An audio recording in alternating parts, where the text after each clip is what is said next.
Mga kabalita, doble ingat po sa pagtawid sa kalsada, ha?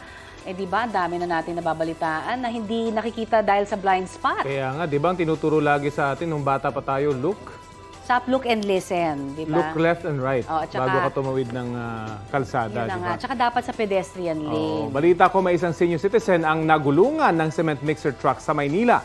Balita hatid ni Darlene Kai. Mabigat ang daloy ng mga sasakyan nang tumawid ang isang may edad na lalaking ito sa bahagi ng CM Recto sa Santa Cruz, Maynila pasado alas 5 ng hapon kahapon.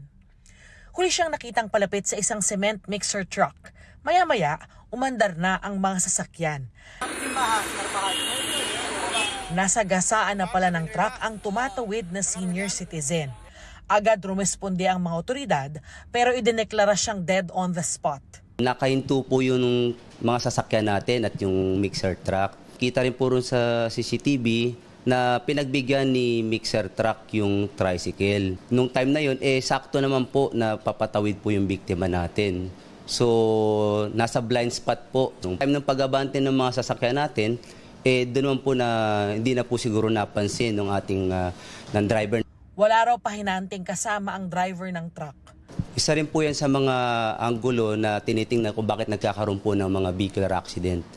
So, dapat po ang isang driver, lalo na mga malalaking truck na ganyan, meron pong pahinante para po makita po niya, siya yung second eye nung para makita po sa kaliwa, sa kanan niya na merong magbibigay ng babala na meron tumatawid. Pero, kasama rin daw sa iniimbestigahan nila ang hindi pagtawid sa tamang tawiran ng biktima. Humihingi ng paumanhin ang nakabanggang truck driver. Aksidente lang daw talaga ang nangyari. Ang napansin ko talaga, tumaas lang gulong ko eh. Dahil sa traffic kasi, hindi mo mapansin nga may tao kasi walang pedestrian lane. Sobrang traffic talaga, paunti-unti lang takbo. Ngayon, napansin ko na lang, umangat ang gulong ko. Ayun, natataka ako, ba't may tao doon? Pagtingin ko sa side mirror, may tao doon bulagta. Hindi na nagbigay ng pahayag ang mga kaanak ng biktima.